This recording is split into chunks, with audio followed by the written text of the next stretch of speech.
It's really great to have you here. One of the big things that I always get asked by people is, what is my purpose? How do I find my purpose? So I want to share 4 tips with you that will really help you get to grips with that today and start to help guide you in the direction that you should be going in. If this is the first time that you're coming across my content, hello, my name is Gemma Lonsdale and I am a life coach and psychic medium. I connect to a lot of different celebrities and well-known people in the spirit world, and I bring through inspiration and wisdom and knowledge that you can benefit from, as well as using my own expertise and experience as well from my life. Now, don't forget to hit like and subscribe. Not only does it give me some insight into what content you're enjoying so I can produce more of what you're wanting, but it also gives the algorithm a good idea that actually this is something of interest. Let's share it out and we can reach more people with it. And if you want more content from me, more hints and tips, sign up to my email. I'm going to pin it below. So sign up there and you can get all of my insights and tips and tricks and inspiration that I send over email as well. Whenever I talk about purpose to me is the thing that really lights us up. It can be your career. It doesn't have to be. If you don't work for a living, you can still have a purpose. Your purpose really is where you're going to be channeling most of your energy and what you're feeling drawn to do with your life. So it doesn't have to be a career. I do talk about it as a career capacity because for most of us it will come into our career, and it's just how relevant it is really to me as well, and it's the easiest way for me to talk about it. It's really important to understand that actually our purpose often stays with us throughout our whole life. And it's often focused towards other people, helping others in some way. It is something that is going to fuel you with energy. So you will feel really good and you will feel energized from actually carrying out your purpose. But how you actually deliver that purpose might change over time. So just because you are feeling really fulfilled at one stage of your life doing a particular thing doesn't mean that that's going to really invigorate and light you up for the whole of your life. The way the universe works is obviously we are progressing and evolving constantly as people. So the universe will want to move you to the places where you're going to be best utilised throughout your life. So that might mean that you do 10 years in a particular industry or 5 years in a particular industry or job. And then all of a sudden you're feeling like it's just not enough. You want to be moving on to something different. And that is a sign of the universe helping us know when the time is to move on, where we have maybe reached our capacity in that position.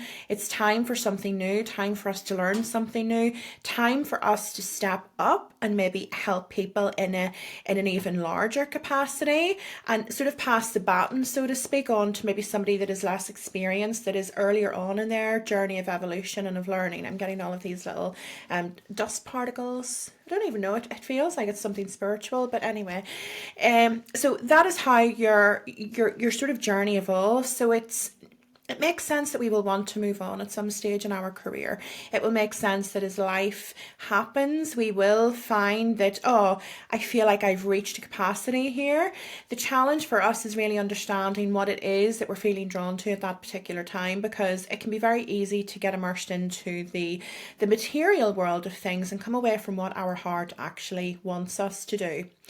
A really good example actually of everything that I have talked about is whenever I was in the recruitment industry. I was a recruiter and a headhunter for mid to senior level positions.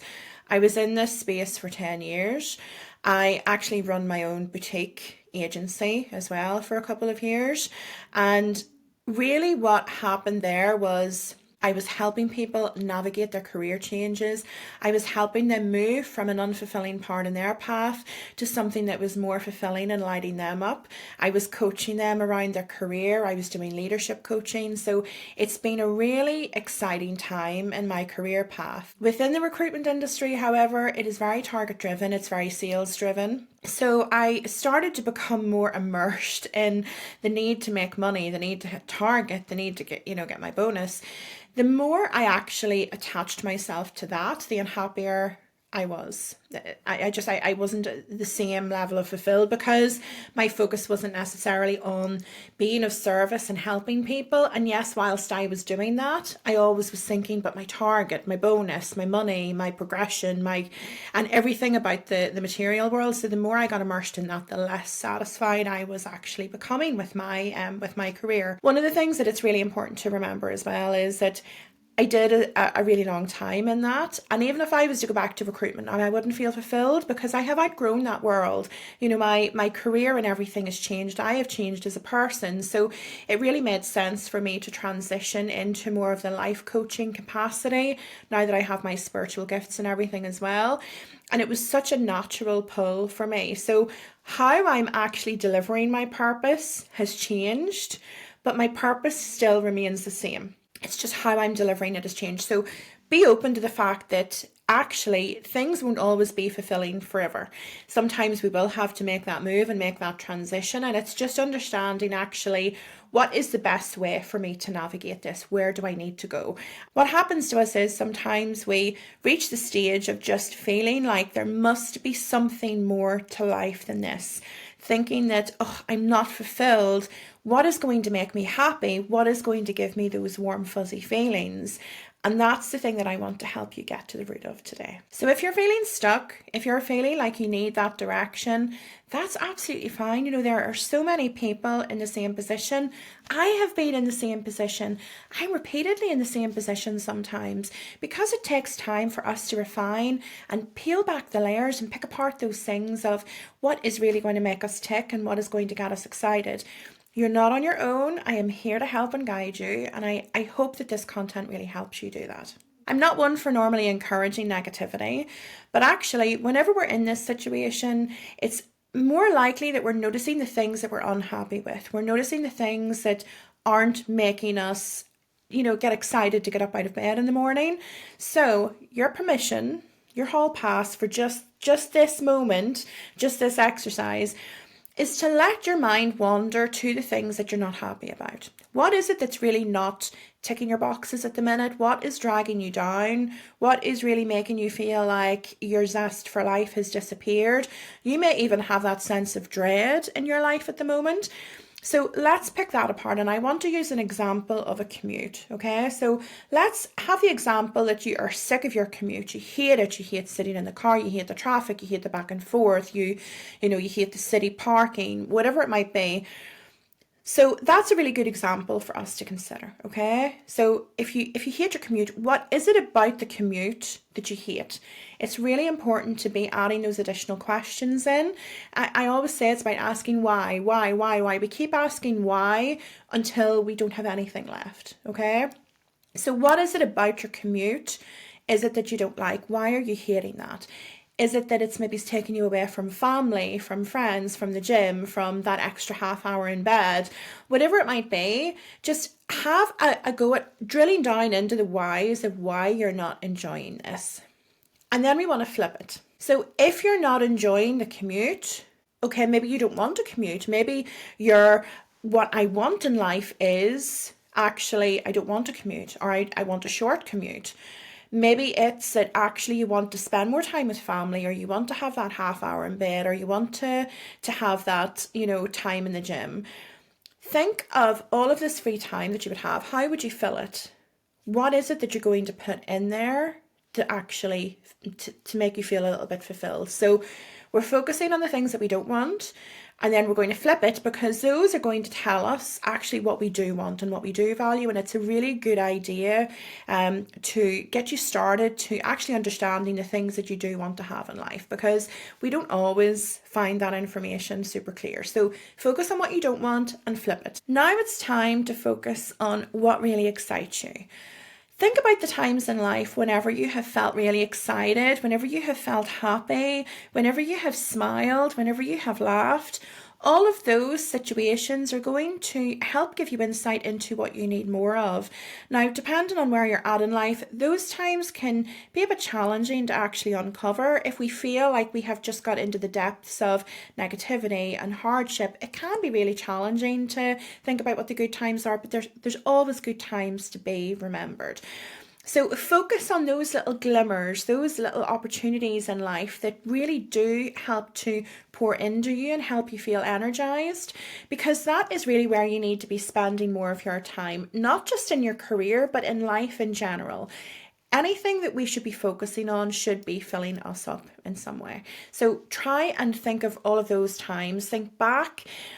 For me, I actually spent a day at my friend's farm a few months back, and it was so amazing.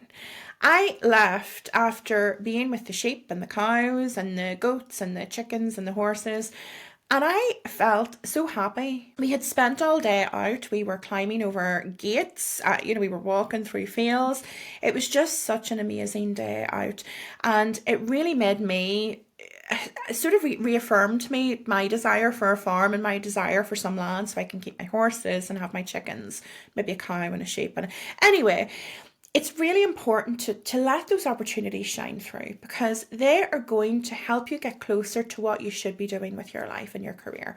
So focus on those. Think back to the times and the nice memories that you've had where you have felt at your happiest, and you're starting to get onto the right track. Another great exercise is to actually think back on your childhood. A lot of us repress a lot of our childhood, and that's not necessarily because it was particularly bad. It's just we only have the mental capacity to think of so much at one time. But if we cast our minds back to our childhood from the ages of 3, 4, 5, 6, 7, those are actually the years where we are less exposed to the social conditioning, we're less exposed to what the world expects of us, and we're more inclined to be pursuing those things that light us up and really excite us. So you might have found that you were really into demolishing things and taking things apart. Maybe you are, wanting to know the inner workings of everything, and you were taking your toasters and your toys and everything else apart. That might give you a little bit of insight, actually, that maybe science or engineering, something like that, would be a really good fit for you. If you were the sort of person that wanted to gather an audience every time they could, and you were dancing and singing and acting, maybe theatre, maybe acting, maybe something along those lines is something that should be tied into what you should be doing with your life. For me, I wanted to stand and talk every opportunity I got, whether it was in church, and my family weren't a religious family, but I would have dragged my mum and my dad to church to hear me read. In school assemblies, I always wanted to get up and read. I always wanted to be standing up in front of people and talking and reading. So it makes sense, actually, that as my path has, progressed, I've had this natural inclination towards public speaking and talking to people. So it's using my voice, it's using my words, it's speaking in front of people. And actually, that was something that I had forgotten about until a few years ago, because it was just something that I didn't deem as important. It wasn't something that I had necessarily repressed, but it wasn't something that I was thinking to myself, oh, I always used to do that, it makes sense now, until I was further down my path. But your childhood is a really good giveaway for the things that you were just naturally drawn to, because you were just so in touch with your intuition and your spiritual side of yourself as a child. It's actually telling you what you should be doing now and giving you a little guidance and a few signposts, really, on where you should be directing your energy. And last but not least, pay attention to those intuitive nudges that you get. Those times when you're thinking to yourself, oh, wouldn't it be lovely to, oh, that sounds really fun, I've always wanted to try. Or when somebody else mentions something and you're like, oh, that sounds really exciting, I'd love to do that. Those are a really good example of the things that will help you understand your purpose and also help you understand what you need to be doing in order to lead a fulfilling life. Now, that doesn't mean that, so recently I keep getting this thought of a piano, and I don't play the piano. I would say that I'm quite musical. I have a musical ability there if I was to tune into it. So I've never really focused on the piano, and I keep seeing a piano. Now, that doesn't mean that I should rush out and get a piano, because actually it may be that I try it and it's not the right time for me, or I become bored, or maybe I don't enjoy it as much as I think I would. But it's definitely the universe giving me that little intuitive nudge to maybe give this a try. Try it. Not everything that we will try will work for us. It's not always going to be the thing that lights us up, but it also helps provide us with contrast. So it's really important to try things, but be open to the fact that actually not everything is going to be a perfect match for you. But it's really important to try, because in that moment, what are you learning? You're learning what you don't like. Whenever we learn what we don't like, we can then use that information and we flip it to give us an idea of what we should be doing. I hope that that has really helped you. Now, if you want to share something inspirational, comment below. If you want to get a little bit more insight, comment below. I will try to come back to you as soon as possible. But try and put these things into practice in your life now. Go away and take these 4 things and start to actually ask yourself those questions and figure out what it is that's going to light you up. Because once we know and once we have that direction, the path can often come super clear. If this isn't enough for you and you want more of me, check out the available programs that I have at the moment. One is starting in January. It is Align and Thrive, and it is 3 intensive weeks of figuring out your purpose and aligning and gathering the tools that you need to help you on your journey of actually that transformation and gearing things up to ensure that you go in the right direction. Don't forget to hit like and subscribe and comment below with any questions or any inspiration that you want to share, or a part of your own journey if you want to share that with us. I would love to hear that as well. And I really hope that I have helped you on your journey of creating a life that you love.